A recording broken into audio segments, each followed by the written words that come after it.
شاید وہ کچھ سوچ رہا تھا یا کسی مسئلے میں الجھا ہوا تھا۔ ان دونوں کو یہاں بیٹھے دیکھ وہ اسی طرف چلا ہے۔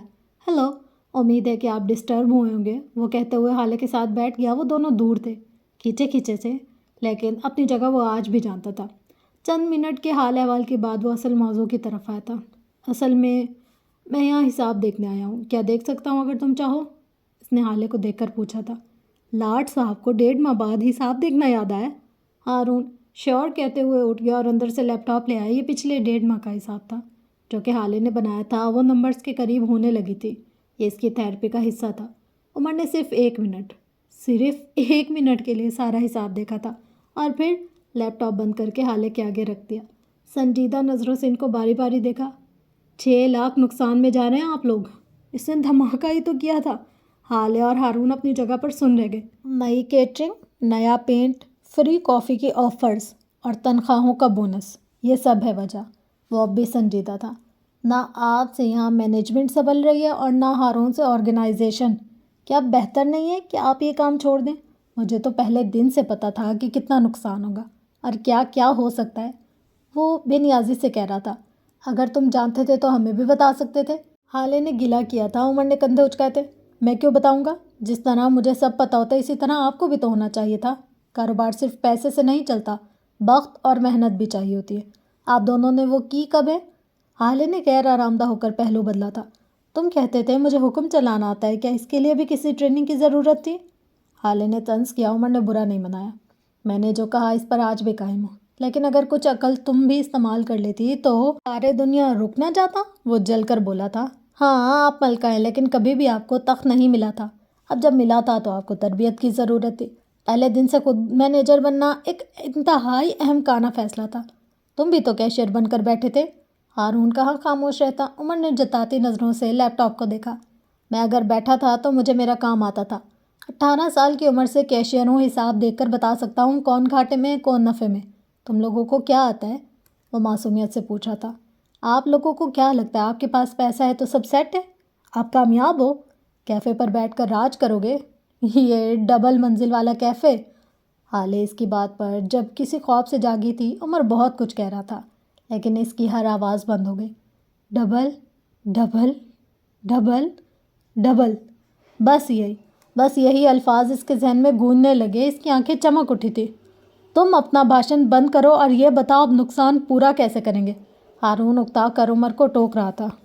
ڈبل انکم سے جواب حالے کی جانب سے آیا۔ ہارون اور عمر نے ٹھہر کر اسے دیکھا۔ وہ آنکھوں میں چمک لیا آگے کو ہو بیٹھے۔ اس کے گال دہک رہے تھے۔ خوشی ایسی تھی سنگل انکم پر بس گزارے ہوتے ہیں۔ وہ کہنے لگی تھی ہوٹلنگ، ٹریولنگ اور تعاشی کے لیے ڈبل انکم چاہیے ہوتی ہے، اسی طرح نقصان کی بھرپائی کے لیے بھی ڈبل انکم چاہیے ہوتی ہے۔ بات اب بھی ان دونوں کی سمجھ میں نہیں آئی تھی۔ یہ کیفے اور اس کی سنگل انکم ہارون اور میرے لیے کبھی بھی کافی نہیں ہوگی، کجا کہ یہ ہمارے نقصان بھر سکے، وہ ایک شان ایک ادا سے کہہ رہی تھی۔ عمر نے ڈھیر سارا جلنا اندر دبا لیا۔ ہم نقصان اٹھا رہے کیونکہ ہم نے پیسے کو ہی سب سمجھا، لیکن اب ہمارا سارا اسٹاف نیا رکھیں گے ہم، اور یہاں مینجمنٹ ہیڈ رکھیں گے، شیف اور باقی سب بھی، کیونکہ اب ہم اوپر والے پورشن کو بھی استعمال کریں گے۔ Double income. ہارون اور عمر نے اس کو یوں دیکھا جیسے اس کا دماغ چل گیا۔ کیا پاگل ہو گئی ہو؟ جانتی ہو کتنا خرچہ آئے گا؟ اوپر کتنا گند ہے اور کتنا سارے سامان کی ضرورت ہوگی۔ یہ بالکل ایسا ہوگا جیسے ایک نیا کیفے بنانا۔ کہاں سے آئیں گے اتنے پیسے؟ عمر کو تو واقعتاً اس کی دماغی حالت پر شک ہونے لگا تھا، جبکہ ہارون خاموش تھا۔ وہ جانتا تھا حالے نے کچھ نہ کچھ تو سوچ ہی رکھا ہوگا۔ پیسے ہیں میرے پاس، کافی ساری سیونگس ہے میری، مجھے بس ٹائم مینیج کرنا پڑے گا اور نیا اسٹاف ہائر کرنا پڑے گا تاکہ میں ان سے سیکھ سکوں۔ یہ بالکل ایسے ہی ہوگا جیسے ہم اپنے ہی کیفے میں ملازمت کر رہے ہوں۔ اور آخر میں ہلکے سے شانے اچکا کر بولی تھی۔ پھر ایک نظر بجھے ہوئے ہارون اور عمر کو دیکھا۔ اور آج کے بعد تم دونوں بھی کافی اور باقی چیزوں کے لیے پے کرو گے۔ بہت ہو گئی مفت خوری۔ غضب خدا کا، 6 لاکھ گھر سے بھرنا پڑیں گے؟ وہ کانوں کو ہاتھ لگاتے ہوئے اٹھی تھی۔ میں اپنے ہی کیفے میں بل دوں گا، ہارون صدمے سے بولا تھا۔ اور میں اپنی ہی بیوی کے کیفے میں بل دوں گا؟ لے کر دکھانا ذرا۔ عمر کی تو جیسے انا پر بات آ گئی تھی۔ حالے ہاتھ جلاتی آگے بڑھ گئی۔ وہ چلی گئی تو عمر نے ہارون کو دیکھا۔ وہ بھی اسے ہی دیکھ رہا تھا۔ تم بہت اچھے ہو ہارون،